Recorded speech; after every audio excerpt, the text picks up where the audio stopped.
여러분 안녕하십니까? 안녕하세요. 네. 뒤늦게 찬양이 터져가지고 네, 어제는 참 좋습니다. 네. 오늘은 시대의 소망 66장 논리의 천국, 천국의 논리라는 제목으로 말씀을 드리겠습니다. 마가복음 12장 13절로 34절 읽어드리겠습니다. 마가복음 12장 13절로 34절 읽어드리겠습니다. 그들은 어떻게 해서든지 구실을 붙여 예수님을 잡으려고 바리새파 사람들과 헤롯 당원 중 몇 사람을 예수님께 보내 물어보게 하였다. 선생님, 우리가 알기에 선생님은 진실하셔서 사람의 겉모양을 보지 않으시고 진리대로 하나님의 교훈을 가르치시기 때문에 누구에게도 거리낌이 없으십니다. 그런데 로마 황제에게 세금을 바치는 것이 옳습니까? 옳지 않습니까? 우리가 바쳐야 합니까? 바치지 말아야 합니까? 그러나 예수님은 그들의 위선을 아시고 왜 나를 시험하느냐? 데나리온 하나를 가져와 내게 보여라 하고 말씀하셨다. 그들이 그것을 가져오자 예수님은 이 초상과 글이 누구의 것이냐 하고 물으셨다. 그들이 황제의 것입니다 하고 대답하자 예수님이 황제의 것은 황제에게, 하나님의 것은 하나님에게 바쳐라 하고 말씀하셨다. 그래서 그들은 예수님의 말씀을 듣고 말문이 막혀버렸다. 부활이 없다고 주장하는 사두개파 사람들이 예수님께 와서 물었다. 선생님, 모세의 법에는 형이 자식이 없이 아내를 두고 죽으면 동생이 형수와 결혼하여 형의 대를 이어야 한다고 했습니다. 어느 곳에 7 형제가 있었는데 맏이 결혼해서 살다가 자식 없이 죽었습니다. 그리고 둘째가 형수와 살다가 자식 없이 죽고 셋째도 그랬으며 7이 모두 그렇게 자식 없이 죽고 맨 나중에 그 여자도 죽었습니다. 이렇게 7 형제가 모두 한 여자와 살았으니 부활 때 그 여자는 누구의 아내가 되겠습니까? 그래서 예수님은 그들에게 이렇게 대답하셨다. 너희가 성경과 하나님의 능력을 모르기 때문에 잘못 생각하고 있는 것이 아니냐? 사람이 죽었다가 다시 살아날 때는 장가도 시집도 안 가며 하늘의 천사들과 같이 된다. 너희는 죽은 사람들의 부활에 대하여 모세의 떨기나무 기사에서 하나님이 모세에게 나는 아브라함의 하나님, 이삭의 하나님, 야곱의 하나님이다 라고 하신 말씀을 읽어보지 못했느냐? 하나님은 죽은 사람들의 하나님이 아니라 살아있는 사람들의 하나님이시다. 너희는 크게 잘못 생각하고 있는 것이다. 곁에서 듣고 있던 한 율법학자가 예수님이 대답을 잘 하시는 것을 보고 모든 계명 중에 제일 중요한 것이 어느 계명입니까? 하고 물었다. 그러자 예수님이 이렇게 대답하셨다. 가장 중요한 계명은 이것이다. 이스라엘 사람들아 들어라. 우리 주 하나님은 단 한 분밖에 없는 주이시다. 너는 마음을 다하고 정성을 다하고 뜻을 다하고 힘을 다하여 주 너희 하나님을 사랑하라. 그리고 둘째로 중요한 것은 내 이웃을 내 몸과 같이 사랑하라는 계명이다. 이 두 계명보다 더 큰 계명은 없다. 그러자 그 율법학자는 선생님, 옳습니다. 하나님은 한 분이시며 그 외에 다른 신은 없다는 말씀이 맞습니다. 그리고 마음을 다하고 뜻을 다하고 힘을 다하여 하나님을 사랑하는 것과 이웃을 자기 몸과 같이 사랑하는 것이 짐승을 불에 태워 바치는 모든 제물과 그 밖에 여러 제물보다 낫습니다. 하고 대답하였다. 예수님은 그가 지혜롭게 대답하는 것을 보시고 내게는 하나님의 나라가 멀지 않다 하고 말씀하셨다. 그 후부터는 감히 예수님께 묻는 사람이 없었다. 성경 토론하는 것을 좋아하던 바리새인들이었습니다. 그들은 토론만 좋아했던 것이 아니고 자기들이 가르치는 바대로 실천하는 사람들이었기 때문에 유대 서민층에서 많은 지지를 받았다고 합니다. 그들이 와서 예수님께 질문했습니다. 신앙인이 국가에 세금을 내는 것이 옳습니까? 예수님 뭐라 하셨죠? 동전을 갖고 오라 그랬어요. 이 초상과 글이 누구의 것이냐고 묻습니다. 그랬더니 이 사람들이 대답해요. 황제의 것입니다. 그때 예수님이 유명한 대답을 하시죠. 뭐라고 하셨습니까? 가이사의 것은 가이사에게, 하나님의 것은 하나님에게. 질문이 하나 생기죠? 땅의 모든 것의 주인은 누구입니까? 이 땅을 누가 지으셨어요? 네. 그런데 왜 우리가 굳이 가이사에게 뭔가를 바칠 이유가 있습니까? 세금 안 내고 그 세금까지도 헌금으로 드리면 더 좋은 일 아닐까요? 우리는 왜 그렇게 하고 있느냐 하는 것입니다. 토머스 머튼이 이런 말을 했다 그래요. 그리스도인들이 하는 진리에 대한 서약이란 흔히 정치적 증오다. 이런 이야기를 했습니다. 되게 재밌는 이야기예요. 빨갱이를 미워하거나 김정일을 증오하는 것이 신앙인으로서 훌륭한 척도는 아니다. 정치적인 견해와 신앙의 견해는 다르다는 겁니다. 분리해서 생각을 해야 된다는 거죠. 그래서 예수님은 가이사의 것은 가이사에게, 하나님의 것은 하나님에게 분리를 하신 것입니다. 그리고 예수님이 참 멋진 게 뭐냐 하면 세속 정치의 세계는 하나님의 나라와는 무관한 것이니 너희들이 그거 절대 인정해 줄 필요 없다. 그러니까 그 세금도 다 나한테 바쳐라. 그렇게 하지 않으셨다는 거예요. 인정할 건 인정을 해주라는 거예요. 그 모든 게 비록 하나님으로부터 온 것일지라고 하더라도 가이사의 것은 가이사에게, 하나님의 것은 하나님에게 하라는 것입니다. 신앙인으로서 배타적인 것이 훌륭한 신앙인이냐, 아니면 인정하고 포용하는 것이 훌륭한 신앙인이냐 하는 질문이 생길 때 한번 생각을 해볼 말씀이라는 것입니다.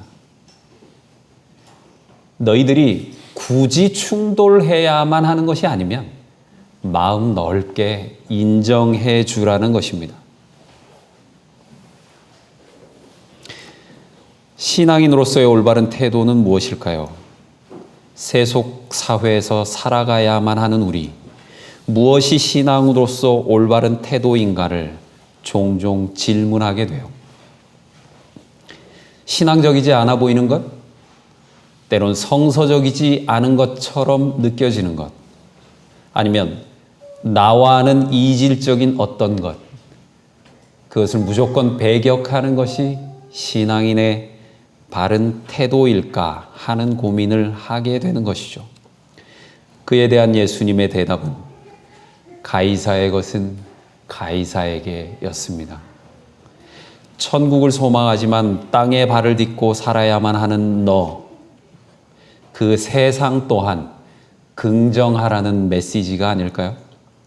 신앙적 신념에 정면으로 배치되는 것이 아니라면 세속 사회와 세속 권력에 대한 인정이 일정 부분 필요하다는 것입니다. 때로는 세속 사회를 위한 신앙인의 의무도 이행해야 할 필요가 있다는 것이죠. 그것이 천국에 살 사람의 바른 논리라는 것입니다. 바리새인들에게는 논리가 강점이었습니다. 그래서 그들은 많은 토론을 했죠. 그렇게 논리의 천국에 머물러 있는 사람들에게 예수님은 천국의 논리를 가르치고 계시는 것입니다. 땅의 시각으로 신앙의 세계를 감히 재단하는 사람에게는 하늘의 넓은 시각으로 땅을 보는 사람을 못 당하는 것이죠. 예수를 믿는 사람은 큰 세계에 속한 사람입니다. 천국을 소망한다는 것은 큰 세계를 지향한다는 것이죠. 그런 예수님에게 이번에는 사두개인들이 도전합니다. 한 여자와 결혼한 7 남자가 있었습니다. 천국에서 이 여자는 누구와 살아야 합니까? 예수님이 뭐라고 대답하셨죠? 한 여자와 결혼한 7 남자. 천국에서 이 여자는 누구의 것이 되겠습니까? 여러분 어떻게 생각하세요? 뭐라고 대답하시면 좋을 것 같아요? 예수님이 그랬어요. 사람이 죽었다가 다시 살아날 때는 장가도 시집도 안 가며 하늘의 천사들과 같이 된다. 천국이란 도대체 어떤 곳입니까? 우리가 꿈꾸는 유토피아는 어떤 곳이어야 합니까? 중세 유럽인들이 우리 무릉도원 꿈꾸는 것처럼 코케뉴라는 유토피아를 꿈꿨다 그래요. 섬으로 존재하는 코케뉴, 원할 때마다 음식이 한없이 나타나는 장소이고요. 오븐에 구운 고기, 석쇠에 구운 생선, 소를 넣은 거위 요리, 과일 파이를 단지 떠올리기만 하면 생겨나기 때문에 언제라도 배불리 먹을 수 있고요. 강에는 와인이 흘렀다 그래요. 가나안 땅에 이렇게 우유가 흘렀다는 그거랑 비슷하죠. 몇 번을 바닥이 드러날 때까지 마셔도 컵은 맥주로 가득 찬다고 하고요. 몇몇 건물은 심지어 음식으로 만들어졌다고 합니다. 잠도 원하는 만큼 잘 수 있었고 원하기만 하면 해가 지고요. 임신이나 그 어떤 법적인 말썽이 없이 상대방이 동의만 한다면 원하는 만큼 누구와도 사랑을 나눌 수 있는 곳. 그곳에 사는 사람들은 누구나 화려한 색상의 고급 원단으로 만들어진 옷을 입었다 그래요. 중세 이런 사람들은 귀족만 그게 가능했나 봐요. 사람들의 호주머니는 금으로 불룩했다고 하고요. 무엇보다도 일을 하지 않아도 먹고 살 수 있었다고 합니다.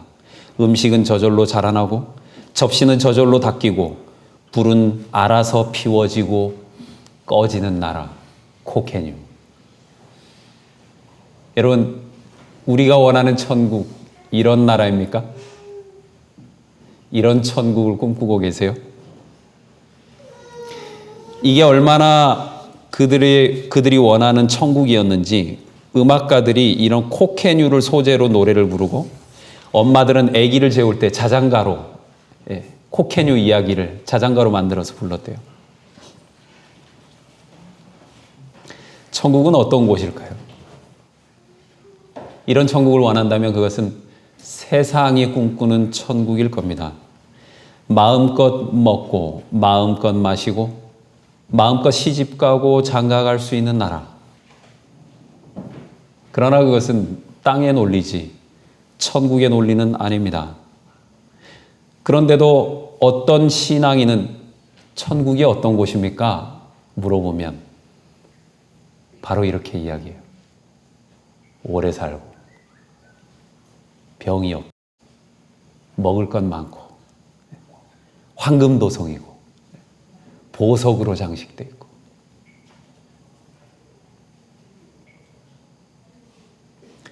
그런 차원에서만 설명할 수 있는 천국.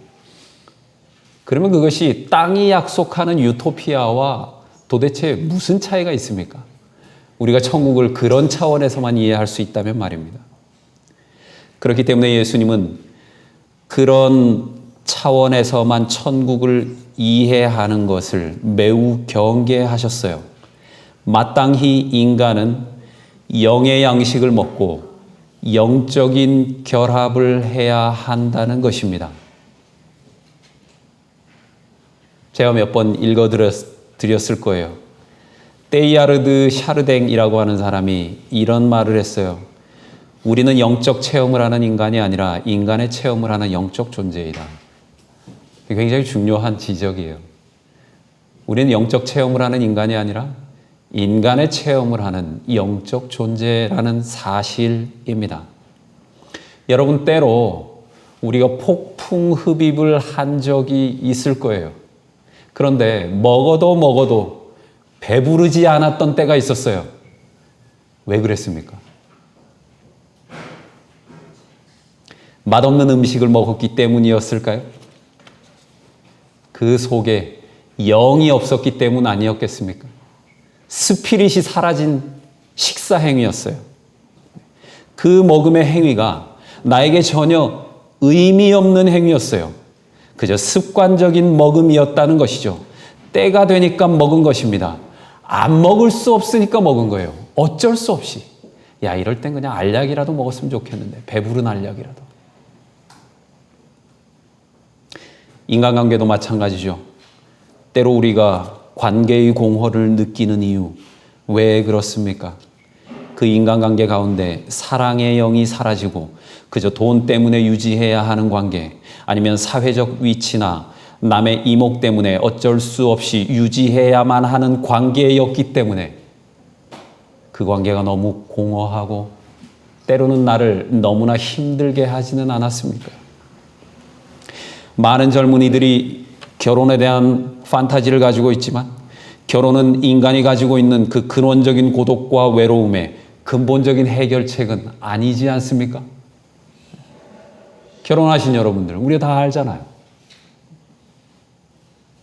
먹고 마시고 시집 가고 장가 가는 것은 삶의 의미를 추구하기 위한 하나의 수단이지 그 자체가 삶의 목적은 아니라는 것입니다. 그런데 그 자체가 그저 목적이 된 때가 있었어요. 그 때가 언제였습니까? 노아의 시대였어요. 롯의 시대였습니다. 우리는 생각해요. 소돔과 고모라는 뭔가 특별한 죄를 지었을 것이라고요. 뭔가 남다른 죄악이 있을 거라고 생각을 합니다. 그런데요, 예수님이 지적한 소돔과 고모라의 죄악은 그렇게 특별한 것이 아니었어요. 누가복음 17장 28절 29절에 보면요, 또 내가 올 때는 롯의 시대와도 같을 것이다. 사람들이 먹고 마시고 사고 팔며 파종하고 집을 지었지만 롯이 소돔에서 나가던 바로 그날에 하늘에서 불과 유황이 비 오듯이 쏟아져 모두 멸망하고 말았다 그랬어요. 문제는 뭐예요? 문제는 어쩌면 우리가 늘상, 우리는 전혀 짓지 않는, 우리가 굉장히 쉽게 비난할 수 있는 어떤 도덕적인 죄, 그게 문제가 아닐지도 모른다는 것입니다.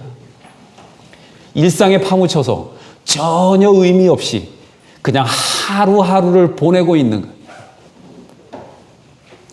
질문도 없고 생각도 없이 습관적으로 삶을 살아가는 것입니다.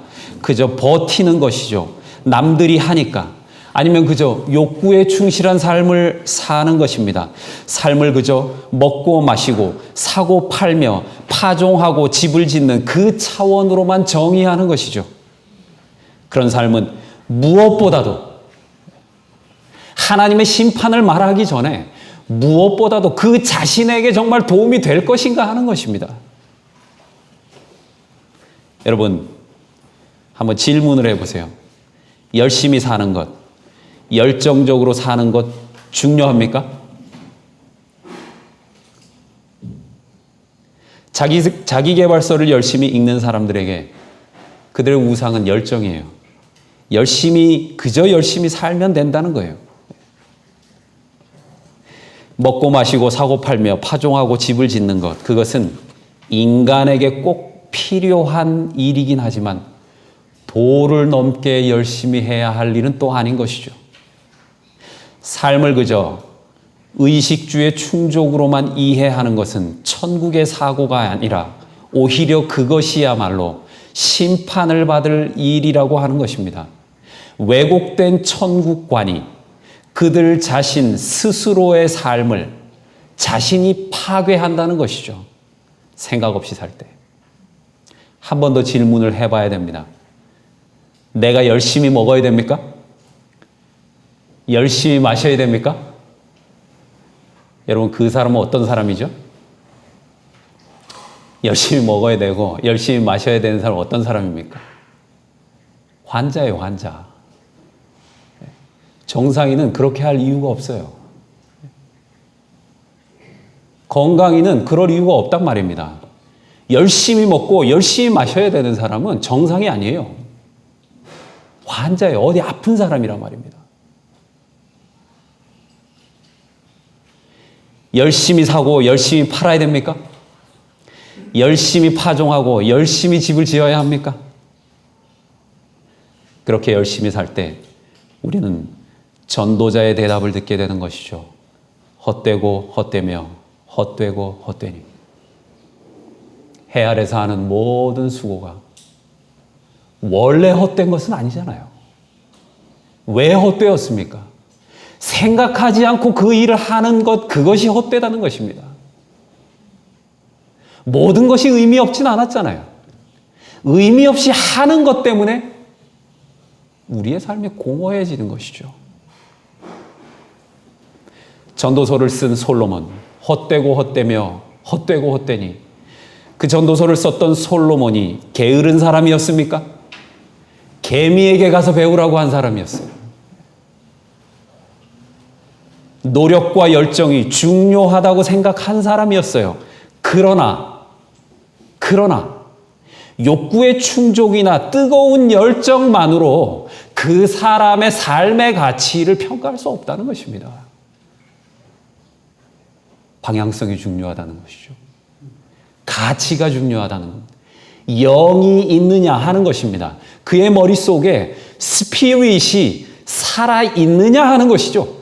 그게 없으면 죽은 거예요. 그건 살아도 사는 게 아니라는 것입니다.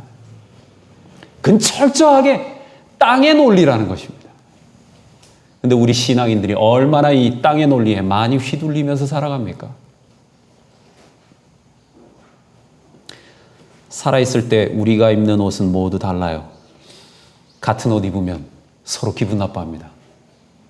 그런데요, 죽을 때 입는 옷, 다 똑같은 옷을 입고 죽어요. 그런데요, 여러분, 살아있을 때 입는 옷이 중요합니까? 죽을 때 입는 옷이 중요합니까?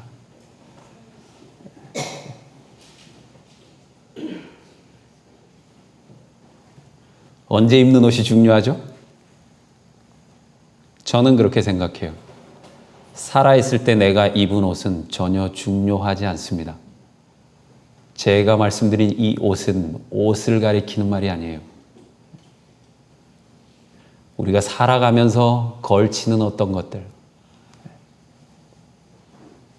전혀 중요하지 않습니다. 죽을 때 내 삶에 입혀지는 옷, 그게 중요한 것이죠. 나는 살면서 어떤 가치를 추구하는 삶을 살았냐? 내 삶은 무엇으로 평가될 것인가? 그게 중요한 것 아니겠습니까? 어제 지난번에 말씀드렸던 그 김영구 선생님 방문 다시 갔어요. 침례 증서 가지고 증서를 드렸어요. 가자마자 바로 저를 보더니 굉장히 반가워하면서 목사님, 기도 먼저 해주십시오. 기도했어요. 그래서 제가 가방에서 침례 증서를 꺼내서 그걸 드렸어요. 그걸 드렸더니 그분이 어떻게 하냐면 그거를 두 손으로 받았어요. 받고서 안고 한참을 기도했어요. 제가 여러 침례식을 받습니다. 그리고 뭐 제가 준 게 아니라도 침례 증서를 수여하는 것도 또 많이 받겠죠? 제가 학교에 있을 땐 뭐 1년에 100명씩 침례를 받았어요. 집례하는 목사님 팔이 아플 정도로. 그런데요, 그 어떤 사람도 침례 증서를 받을 때 두 손으로 받아서 자기 가슴에 안고 기도하는 사람 한 번도 본 적이 없어요. 그 사람 못나서 그 사람 내세울 거 없기 때문에 그렇게 한 건 아닐 거예요. 전 그렇게 봤어요. 그분이 그렇게 살았고 지금 너무 힘겨운 시간을 보냈고 어쩌면 죽음을 맞이할지도 모르지만 그는 삶에 있어서 그가 마지막 입고 갈 옷, 그걸 발견했다고 생각했어요. 제가 그랬어요. 선생님, 부끄럽습니다. 그리고 고맙습니다. 저에게 정말 신앙은 어떻게 하는 것인지 가르쳐 주셔서요.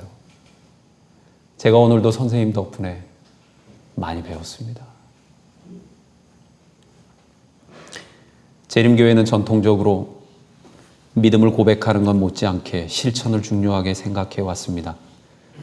그래서 역사적으로 계명을 많이 강조해 왔죠. 그러면 우린 질문하게 돼요. 율법은 어떻게 지킬 것인가? 당연하죠. 그래서 이 율법학자가 질문을 한 겁니다. 예수님이 얘기하셨어요. 그리고 율법학자가 또 답을 합니다. 선생님 옳습니다. 하나님 한 분이시며 그 외에 다른 신은 없다는 말씀이 맞습니다. 그리고 마음을 다하고 뜻을 다하고 힘을 다하여 하나님을 사랑하는 것과 이웃을 자기 몸과 같이 사랑하는 것이 짐승을 불에 태워 바치는 모든 제물과 그 밖에 여러 제물보다 낫습니다. 하고 대답하였다. 예수님은 그가 지혜롭게 대답하는 것을 보시고 내게는 하나님의 나라가 멀지 않다 하고 말씀하셨다. 그 후부터는 감히 예수님께 묻는 사람이 없었다. 결론을 내버린 거예요. 율법이란 무엇인가 하는 것입니다. 제가 말씀드렸죠? 저는 율법주의자 좋아한다고요. 저 율법주의자 굉장히 좋아해요. 그리고 율법주의자가 돼야 된다고 생각해요. 완전주의, 저 완전주의 좋아합니다. 율법을 완전하게 지켜야 된다고 생각해요. 비록 저는 못하지만 그렇게 말하는 사람 참 좋아해요. 여러분들에게도 말씀드릴 수 있어요. 저는 비록 못하고 죄가 많고 연약하고 실수가 많고 그렇지만 여러분들께 제가 설교자로서 아니면 이상을 추구하는 한 신앙인으로서 감히 권고드릴 수는 있을 것 같아요. 여러분, 율법을 철저하게 지키시라고 말입니다. 완전하게 지키시라고 말입니다. 그것은 무엇이죠? 예수님에 의하면 하나님을 철저하게 사랑하고 이웃을 완전하게 섬기는 것입니다. 여러분, 우리가 질문해 봐야 돼요. 솔직히 뭐가 더 어렵습니까? 안식일에 교회 나오고 헌금 드리고 남한테 예수 믿으라고 한마디 하는 것과 하나님을 사랑하고 가족 사랑하고 이웃을 사랑하는 것, 이 둘 중에 뭐가 더 어렵습니까, 여러분? 솔직하게 한번 얘기해 보세요.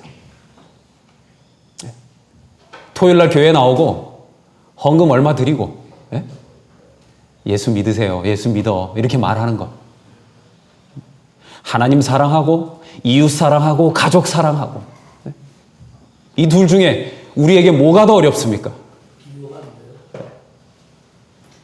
이쪽이 더 어렵습니까? 이쪽 정말 가기 어려운 좁은 문이라고 생각되세요? 예수님 뭐라 했습니까? 좁은 문으로 가야 합니다. 신앙은 좁은 길을 가는 것이니까요. 그래서 사람들이 더 이상 감히 논쟁을 하지 못한 것입니다. 신앙, 그 사람의 마음속엔 우주가 있을 겁니다. 우주를 사랑하는 마음이 있을 거예요. 그런데요, 그 길은 쉽지가 않습니다. 아무쪼록